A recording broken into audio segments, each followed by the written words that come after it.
Hello my friends, and welcome to my channel and another video. My name is Sam, aka Sir_Beardface on the Instagrams, and today we are talking about wrapping your off-road vehicles.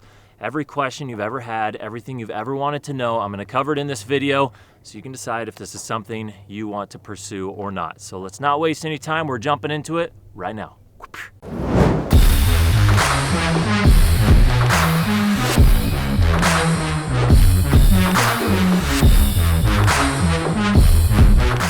All right, welcome back my friends. Today, as I mentioned, we're talking about wrapping your vehicles. This is my 2017 Toyota Tundra. It is a full-size pickup truck and the beginnings of my Overland rig. I've had this truck for about 8 months, and regardless of all the other changes I've made to it, one of the most common things I get asked about is the custom wrap. All kinds of questions, and I want to try and answer all of those in this video so you can decide if this is something you'd like to do. So let's jump into it. Of course, first and foremost, one of the most common things I get asked is how much does it cost? So this varies depending on where you're based, but for me, I'm in Arizona, and to have this entire truck wrapped would have retailed about $3,500. Now there's a couple different ways you can go about a full coverage wrap. The way that I did it versus the way that some of these custom shops do it, where they actually pull the bed of the truck off the frame so that they can wrap everything behind the cabs. They remove bumpers, taillights, headlights, the whole bit to get in there and cover every square inch of paint. Now what I did is slightly different. They didn't pull back the bed of the truck. They didn't remove taillights and headlights or bumpers. They did remove door handles, antennas, and some other small fixtures like the emblems and things like that. The reason for that is when you get into pulling the truck bed back, removing all of the parts, it effectively doubles the cost. You could expect to pay anywhere from $6,000 to $8,000 to have all of that work done, because it doubles the labor, the time, everything involved, so therefore doubles your cost. So you can see the differences in mine. I'm going to show you here.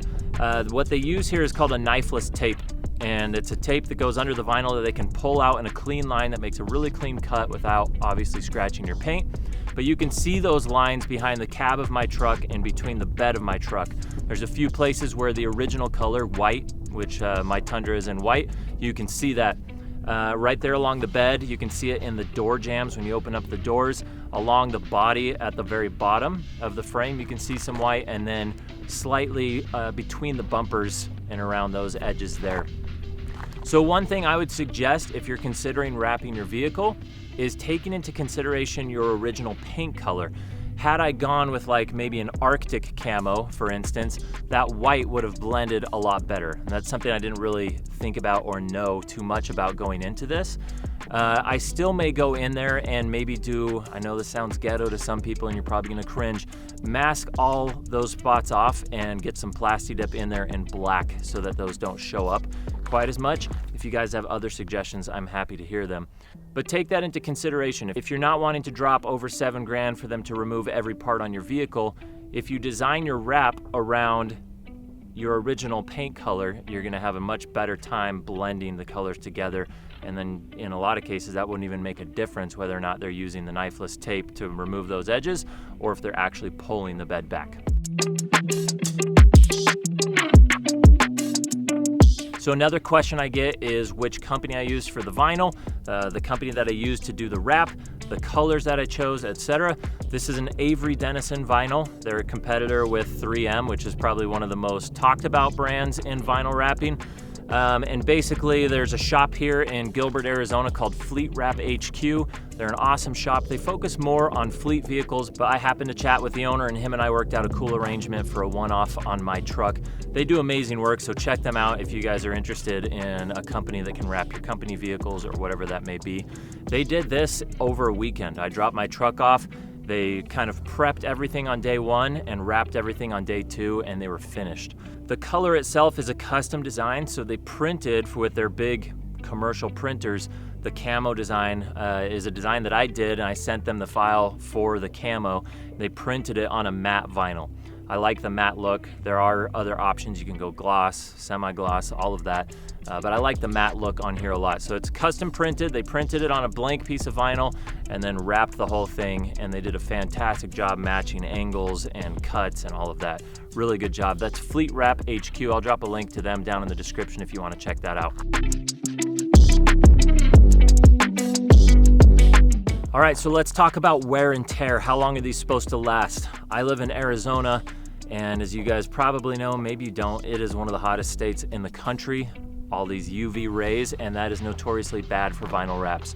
So I'm told that a vinyl wrap job like this under good circumstances can last 3 to 5 years. I've had this on here now for 6 months approximately, and I garage park this. I don't leave it outside, so my truck does fit in the garage, which helps a ton, and I regularly wash it. I take it to one of those drive-in spray and wash type places, and I pressure wash from a distance to get all the mud and dirt off and keep it clean.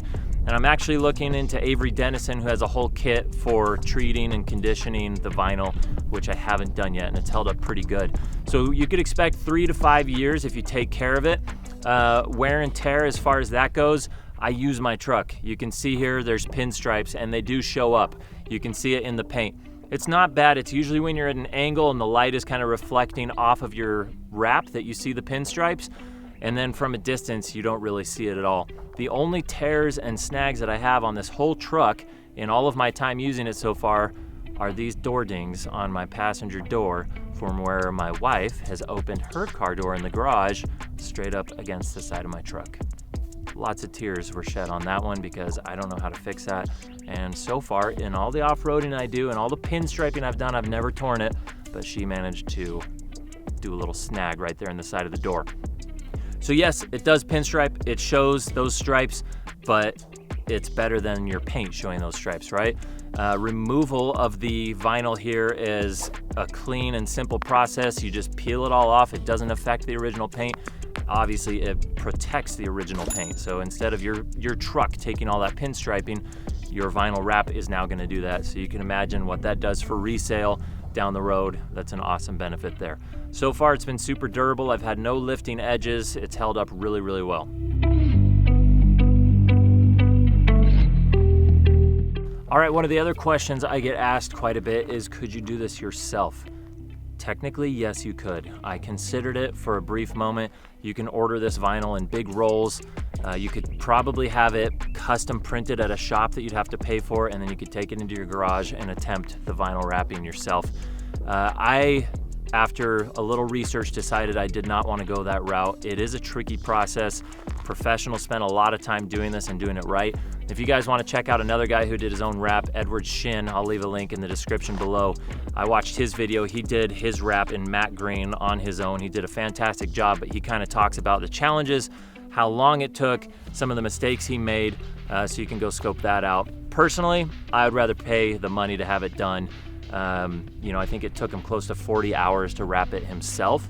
So if you weigh out the fixed cost in the materials and then your time to get it all done and get it done right, I think it's a little bit of a wash there. I would rather pay a professional that's been doing this to do it for me. So yes, you could. If you have experience in it, go for it. Personally, I wouldn't do it.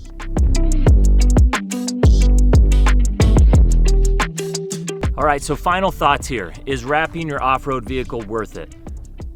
Short answer, absolutely yes. I've loved it. I didn't really do this to turn heads and to be this attention getter, but it's ended up doing exactly that. I get questions on my truck everywhere I go, all the time. People are complimenting the truck, asking me about the Overland rig.